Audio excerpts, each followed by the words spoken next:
আপোনালোক সকলোলৈকে নমস্কাৰ জনাইছো আৰু মোৰ নতুন এটি ভিডিঅ'লৈ আপোনালোকক স্বাগতম জনাইছো। বতৰটো ইমানেই আমাৰ ইয়াত বৰষুণ হৈ আছে, বৰষুণৰ পটাপট উপায় নাইকিয়া হৈছে, জুহালত জুই ধৰিব পৰা নাই। সেইটো কাৰণে ভাবিছো আজি গেছতে অকণমান মাংস আছিলে তাকে বনাম বুলি ভাবিলো।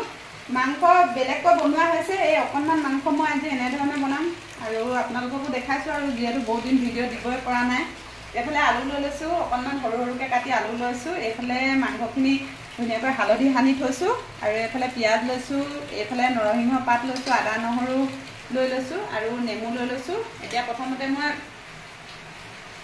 নেমুটো এনেকৈ অকণমান কাটি মাংসখিনি এনেকৈ ওপৰতে চেপি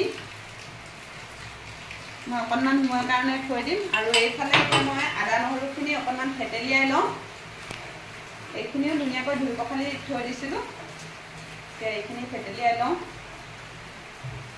ইমান বৰষুণ পৰিছে, একদম মানে দুই এদিনতে ঠাণ্ডাটো ইমানেই নমাইছে যে বহুত ঠাণ্ডা হৈ গৈছে।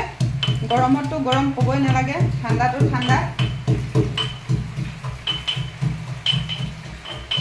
অকণমান তেল দি লওঁ, গেছটো সৰু কৰি লৈছোঁ।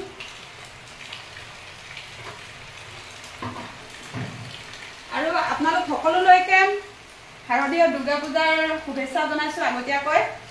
আৰু পূজাত যদি এনেকুৱা বৰষুণ দিয়ে কি হ'ব ভাবিয়ে পোৱা নাই, আৰু ভাবিছোঁ আপোনালোকৰ ভালে ভালে পূজাটো ভালে ভালে যাওক, চবে হাঁহি। এইফালে তেজপাত লৈছোঁ, কেইটামান পাঁচফোৰণ লৈছোঁ আৰু জলকীয়া লৈছোঁ। এইখিনি মই তেলত দি লৈছোঁ। কেৰাহীটো খুব গৰম হ'ল, অকণমান কলাই পৰি গৈছে। এতিয়া ইয়াতে মই নৰসিংহ পাতো দি লৈছোঁ। মই পানী আছিলে, এতিয়া ইয়াৰ পিঁয়াজখিনি দি লওঁ।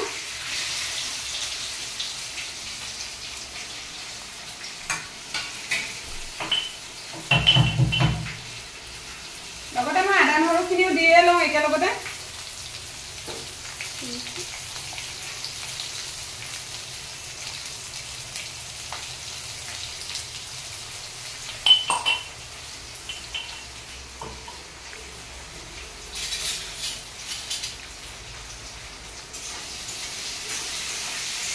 ভালকৈ লৰাই ভাজি লওঁ।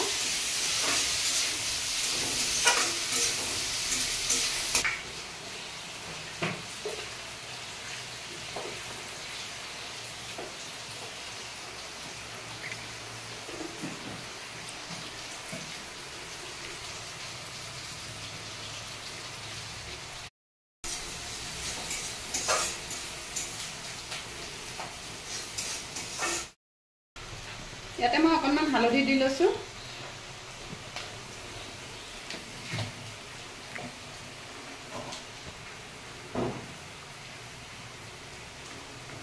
এইফালে নিমখ অকণমান দি লৈছোঁ।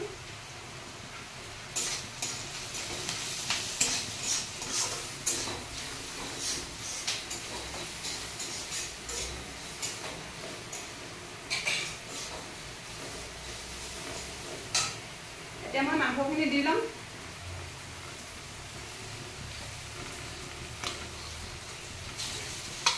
খাৰ নাইকিয়া চাই ধুনীয়া ধুনীয়া কেইপিচমান মাংস লৈ লৈছোঁ মই।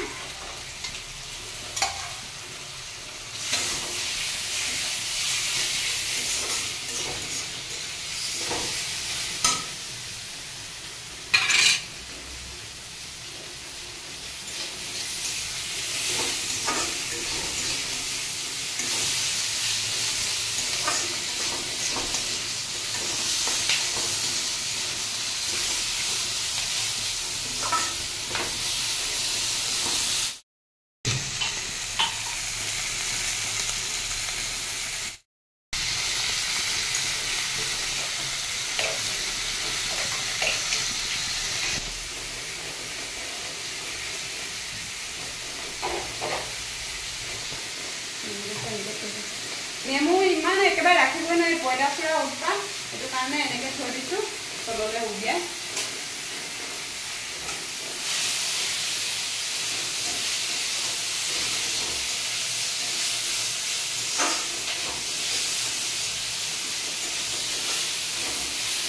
এতিয়া জানেনে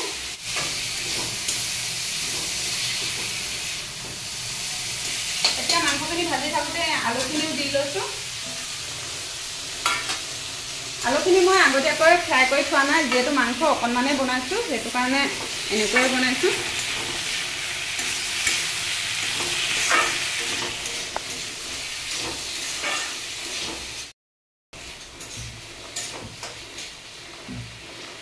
আজি মই চাওকচোন ইমান ধুনীয়াকৈ আজি এয়া ঊলৰ যোৰা এযোৰ পিন্ধি লৈছোঁ, যিহেতু এইখিনি কাপোৰ ঠাণ্ডা দিনৰ কাৰণে ভাল আৰু গৰম ছমাহটো সোমাই থাকে। ঠাণ্ডা ছমাহ হোৱাৰ লগে লগে মই এইকেইযোৰ ওলাই লওঁ, পিন্ধিবৰ কাৰণে খুব ধুনীয়া আৰু ঠাণ্ডাটো কাটে। আৰু এইযোৰ জানেনে, এই কাপোৰযোৰ মোৰ 12 বছৰমান হ'ল, একেই আছে। চাওকচোন ইমান ৰাফ ইউজ কৰিছোঁ কিন্তু কোনো ধৰণৰ বেয়া হৈ যোৱা নাই। এই কাপোৰবোৰ সেইটো কাৰণে ভাল। আপোনালোকে কেনেকুৱা লাগিছে কাপোৰযোৰ কমেণ্ট কৰি জনাব।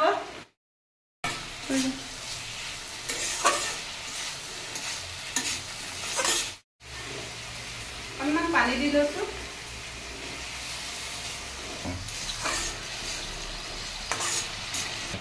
মই যে আপোনালোকক কৈছিলোঁ এই কাপোৰযোৰ কেনেকুৱা লাগিছে কমেণ্ট কৰি জনাবলৈ। এই কাপোৰযোৰত বহুত মৰম জড়িত হৈ আছে, আৱেগ জড়িত হৈ আছে, স্মৃতি জড়িত হৈ আছে। এই কাপোৰযোৰ মোৰ মাজু বৌয়ে বৈ দিছিলে। আমাৰ বৌ দুজনী, গোটেইকেইজনীৰ মাজত আমাৰ ইমানেই মিলা প্ৰীতি, সৰুতে বিয়া পতা নাই, নহ'লে 3জনী হ'লহেঁতেন। বৌহঁতে বহুত মৰম কৰে আৰু এয়া বৌয়ে চিন হিচাপে বৌয়ে বৈছিলে। বৌয়ে যেতিয়া কাপোৰ বৈ মোলে এযোৰ বৌয়ে বৈছিলে, এতিয়া বৌয়ে চকুৱে ভালকৈ মানে অকণমান চকুটোৱে পিং পাং লাগে বুলি কয়। এতিয়া ইমান ফুল বাচিব নোৱাৰে তেওঁ, যিহেতু স্কুললৈ অহা যোৱা কৰি থাকে, তাতো আখৰ পাতি ল'ৰা ছোৱালীক পঢ়াই থাকিবলগীয়া হয়। সেইকাৰণে চকুৱে তেওঁ ভালকৈ এতিয়া নবনো বুলি কৈছে। যেতিয়া কাপোৰ বৈ মোলে এযোৰ ববই।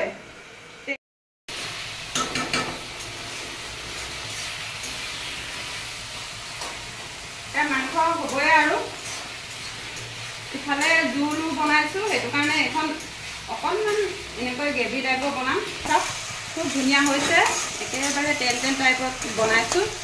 এয়া আলু সিজিছে আৰু অকণমান সময় সিজিবলৈ দিম।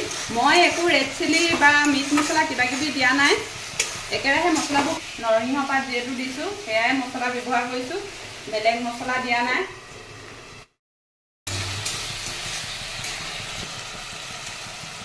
খুব ধুনীয়াকৈ উতলি আছে, হ'লেই আৰু মাংস হৈ গ'ল। এতিয়া মই গেছটো অফ কৰি দিম আৰু হৈ গ'ল।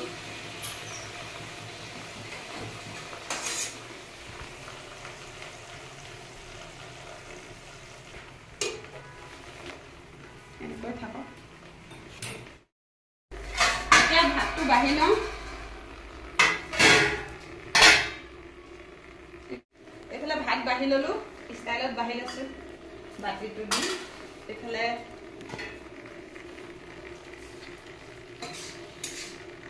মাংস বাঢ়ি লওঁ।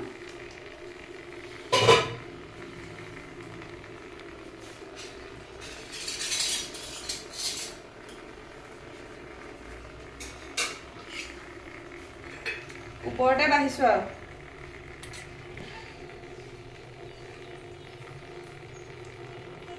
এয়া চাওক মাংস।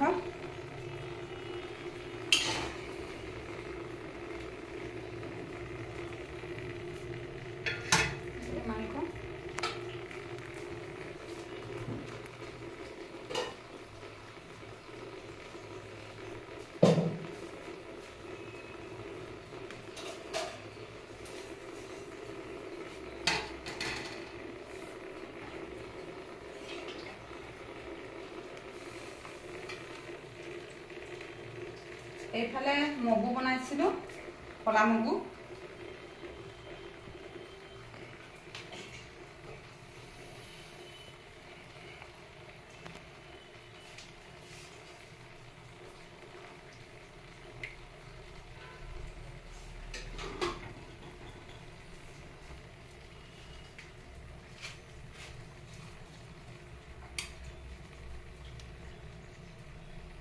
এফাল নেমু লৈ লৈছোঁ। এইফালে মই এয়া মগুমাহৰ খাৰ বনাইছোঁ। খাৰত যিহেতু আমি হালধি ব্যৱহাৰ নকৰোঁ, সেইটো কাৰণে অকণমান কালাৰটো বেয়া হৈছে আৰু দেখিবলৈ। কালাৰত নাযাব, খাবলৈ কিন্তু খুব ধুনীয়া হয়। এয়া আমাৰ আজি দুপৰীয়া সাজ। কেনে পালে কমেণ্ট কৰি জনাবলৈ নেপাহৰিব। আজিলৈ আহিছোঁ, ধন্যবাদ।